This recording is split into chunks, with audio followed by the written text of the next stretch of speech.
একটা হাদিসের মধ্যে এসেছে, যেই হাদিসটি আল মুজামুল আওসাতের মধ্যে এসেছে। ইমাম তাবরানী রহমতুল্লাহি আলাইহি উল্লেখ করেছেন, হজরতে আব্দুল্লাহ ইবনে আব্বাস রাদিয়াল্লাহু তাআলা আনহু থেকে বর্ণিত, তিনি বলেন, আল্লাহর হাবিব সাল্লাল্লাহু আলাইহি ওয়াসাল্লাম একবার আকাশের দিকে আমার নবীজি মাথা মুবারক উত্তোলন করলেন। সুবহানাল্লাহ বলেন। আমার নবীজি আকাশের দিকে মাথা মুবারক উত্তোলন করে আল্লাহর হাবিব সাল্লাল্লাহু আলাইহি ওয়াসাল্লাম বললেন, আন নুজুমু আমানুন লি আহলিস সামা, যে আকাশের মধ্যে যেই তারকারাজি আছে, এই তারকারাজি হচ্ছে আকাশবাসীদের জন্য নিরাপত্তার কারণ। সুবহানাল্লাহ বলেন। শুধু তাই নয়, আমার নবী আরো বলেন, ওয়া আনা আমানুন লি আসহাবি, আর আমি হলাম সাহাবায়ে কেরামের নিরাপত্তার কারণ। ওয়া আসহাবি আমানুন লি উম্মতি, আর আমার যেই সকল সাহাবায়ে কেরাম রয়েছে, এই সকল সাহাবায়ে কেরাম হচ্ছে আমার উম্মতের নিরাপত্তার কারণ। জোরে বলুন সুবহানাল্লাহ।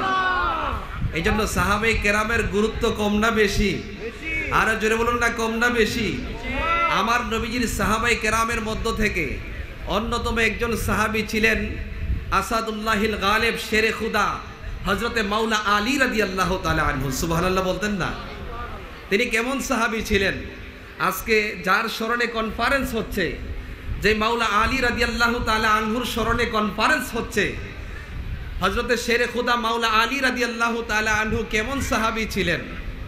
হযরতে শেরে খুদা মাওলা আলী রাদিয়াল্লাহু তাআলা আনহু তিনি এমন একজন সাহাবী ছিলেন, যিনি খানে কাবার ভিতরে জন্মগ্রহণ করেছিলেন। সুবহানাল্লাহ বলতেন না? আর খানে কাবা হচ্ছে এমন এক জায়গা যেটি হচ্ছে মুসলমানদের কিবলা। হাদিস শরীফের মধ্যে এসেছে, আমার নবীজি বলেছেন, আন নাজরু ইলাল কাবাতি ইবাদাতুন, কোনো ব্যক্তি যদি মহব্বতের সাথে খানে কাবার দিকে দৃষ্টিপাত করে, আল্লাহ পাক তার আমলনামায় ইবাদতের সওয়াব দান করেন। সুবহানাল্লাহ বলেন।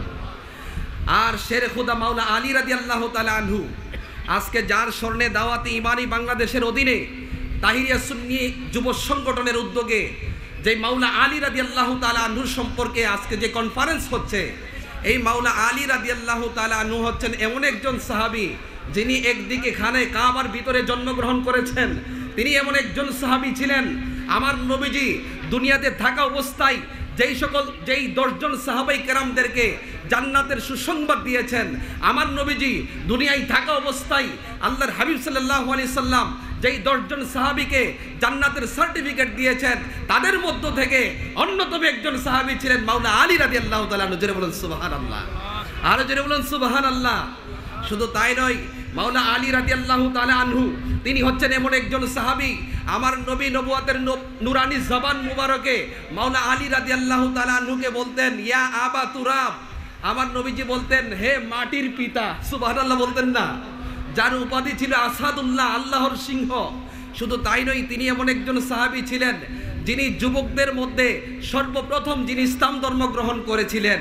মাওলা আলী শেরে খুদা মাওলা আলী রাদিয়াল্লাহু তাআলা আনহু তিনি এমন একজন সাহাবী ছিলেন, আল্লাহর হাবিব সাল্লাল্লাহু আলাইহি সাল্লাম যখন নবম হিজরিতে রজব মাসে 30,000 সাহাবায়ে কেরামদেরকে নিয়ে আমার নবী যখন তাবুকের যুদ্ধের ময়দানে গেলেন, আমার নবী তাবুকের যুদ্ধের ময়দানে যাওয়ার আগে মাওলা আলী রাদিয়াল্লাহু তাআলা আনহুকে মদিনা শরীফের মধ্যে আমার নবীজির স্থলাভিষিক্ত হিসাবে নিযুক্ত করেছিলেন। জোরে বলুন সুবহানাল্লাহ। শুধু তাই নয়, আজকে যার কনফারেন্স হচ্ছে মাওলা আলী রাদিয়াল্লাহু তাআলা আনহুর স্মরণে, তিনি এমন একজন সাহাবী ছিলেন, আমার নবী যখন মক্কা শরীফ থেকে যখন মদিনা শরীফের দিকে হিজরত করেন, আমার নবীজির ঘরের মধ্যে হযরতে মাওলা আলী রাদিয়াল্লাহু তাআলা আনহু আমার নবীজির বিছানার মধ্যে যিনি শয্যা অবস্থায় ছিলেন, তিনি হচ্ছেন মাওলা আলী রাদিয়াল্লাহু তাআলা আনহু। তিনি আমার নবীজির শয্যা স্থানে অবস্থান করে আমার নবীর প্রেমের উজ্জ্বল দৃষ্টান্ত স্থাপন করেছিলেন। জোরে বলুন সুবহানাল্লাহ। তিনি হচ্ছেন মাওলা আলী রাদিয়াল্লাহু তাআলা আনহু। আমার নবী খাইবারের যুদ্ধে যাদের হাতে বিজয়ের পতাকা দিয়েছিলেন, আমার নবী খাইবারের যুদ্ধে যাদের হাতে বিজয়ের পতাকা দিয়ে আমার নবী খাইবারের যুদ্ধের ভবিষ্যৎবাণী করেছিলেন, খাইবার বিজয়ের ভবিষ্যৎবাণী করেছিলেন, তিনি হচ্ছেন মাওলা আলী রাদিয়াল্লাহু তাআলা আনহু। জোরে বলুন সুবহানাল্লাহ। এই জন্য হযরতে মাওলা আলী রাদিয়াল্লাহু তাআলা আনহুর গুরুত্ব কম না বেশি? আর জোরে বলুন না, গুরুত্ব কম না বেশি?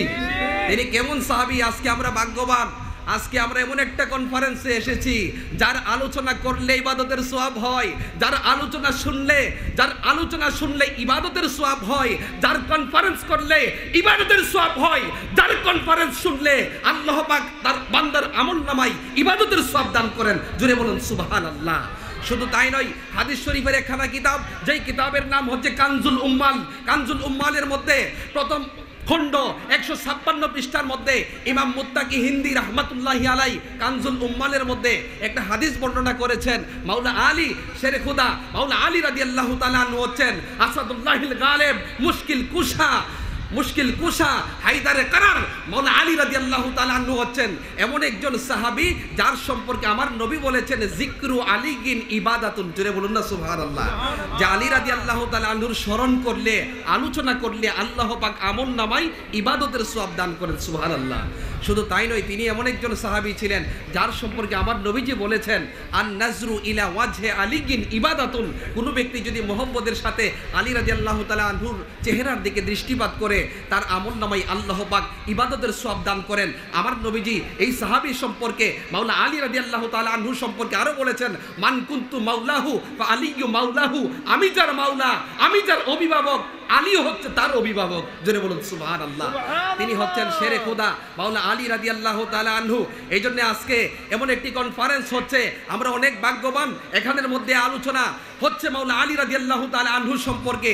তিনি এমন একজন সাহাবী ছিলেন যিনি অত্যন্ত জ্ঞানী ছিলেন, অত্যন্ত বুদ্ধিমান ছিলেন, অত্যন্ত বিচক্ষণ ছিলেন। হযরতে মাওলা আলী রাদিয়াল্লাহু তাআলা আনহু, যার সম্পর্কে আমার নবীজি আরো বলেছেন আনা মাদিনাতুল ইলমে ওয়া আলিয়্যু বাবুহা।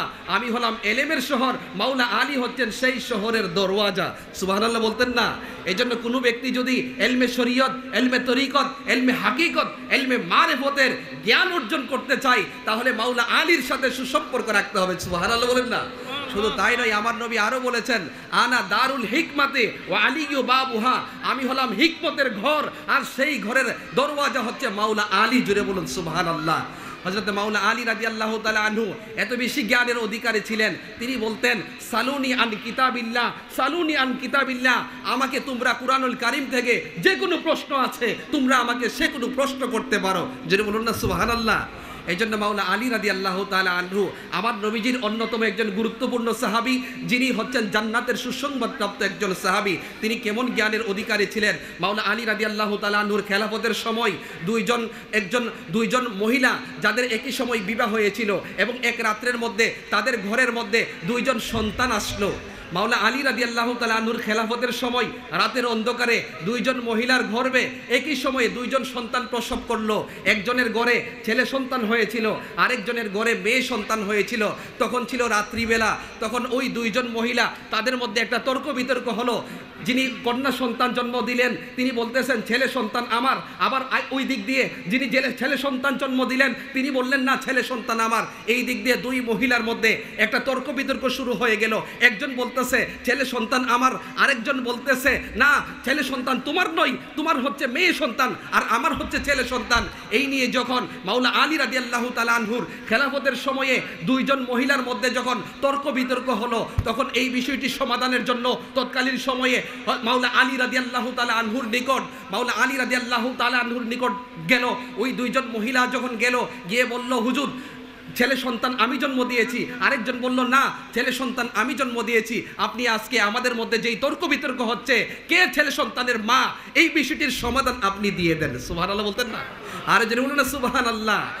মাওলা আলী রাদিয়াল্লাহু তাআলা আনহু বললেন যেই মায়ের দুগ্ধের মধ্যে ঘনত্ব রয়েছে, যেই মায়ের দুগ্ধের মধ্যে ঘনত্ব রয়েছে বুঝতে হবে ছেলে সন্তানটি হচ্ছে ওই মায়ের, আর যেই মায়ের দুগ্ধের পরিমাণ ঘনত্ব কম ওই মেয়ে সন্তানটি হচ্ছে ওই মায়ের। সুবহানাল্লাহ বলতেন না? তখন সাহাবায়ে কেরাম আশ্চর্য হয়ে গেল, হে শেরে খুদা মাওলা আলী রাদিয়াল্লাহু তাআলা আনহু, আপনি কিভাবে এই দুই মায়ের মধ্যে, যে দুই মহিলার মধ্যে ছেলে সন্তান নিয়ে মেয়ে সন্তান নিয়ে যেই তর্ক বিতর্ক হচ্ছে, আপনি কিভাবে কোন বিষয়ের আলুকে মিন আইনা আকাশতা হাজা, হে শেরে খুদা মাওলা আলী ছেলে সন্তান কার, মেয়ে সন্তান কার, রাত্রিবেলায় তারা সন্তান জন্ম দিয়েছে, আপনি তো সেখানে ছিলেন না, আপনি কিভাবে জানেন ছেলে সন্তানের মাকে, ওই দিক দিয়ে মেয়ে সন্তানের মাকে, হে মাওলা আলী আপনি কিভাবে জানেন, মিন আইনা আকাশতা হাজা, আপনি কোন ফর্মুলা অনুসরণ করেছেন?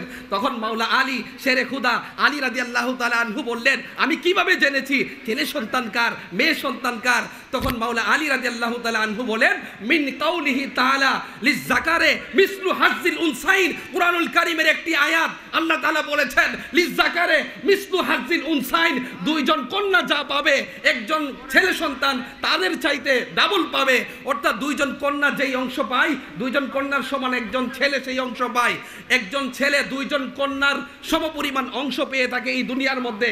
এই জন্য আল্লাহ রাব্বুল আলামিন ওই সন্তানদেরকে শুধু দুনিয়ার মধ্যে ডাবল অংশ ছেলে সন্তান পায় না, আল্লাহ পাক কুদরতিভাবে মায়ের দুগ্ধের মধ্যে, মায়ের স্তনের মধ্যে আল্লাহ রাব্বুল আলামিন একটা সন্তানকে, সন্তান যদি ছেলে হয় তখন আল্লাহ পাক মেয়ের তুলনায় ছেলে সন্তানকে আল্লাহ পাক রিজিক দিয়ে থাকেন। ফা ইন্নাল্লাহ তাআলা ফাদ্দালা যাকারা ফি কুল্লি শাইইন হাত্তা মিন গাযাইহি, আল্লাহ পাক প্রত্যেকটা জিনিসের মধ্যে মেয়ে সন্তানের থেকে সবচেয়ে বেশি রিজিক দিয়ে থাকেন, সম্পর্ক আল্লাহ পাক সম্পদ দিয়ে থাকেন ছেলে সন্তানকে। এমনই ভাবে আল্লাহ পাক তার কুদরতি রিজিক মায়ের দুগ্ধের মধ্যে মেয়ে সন্তানের চাইতে ছেলে সন্তানকে মায়ের দুগ্ধের মধ্যে ও ডাবল রিজিক দিয়েছেন, যেরকম সুবহানাল্লাহ।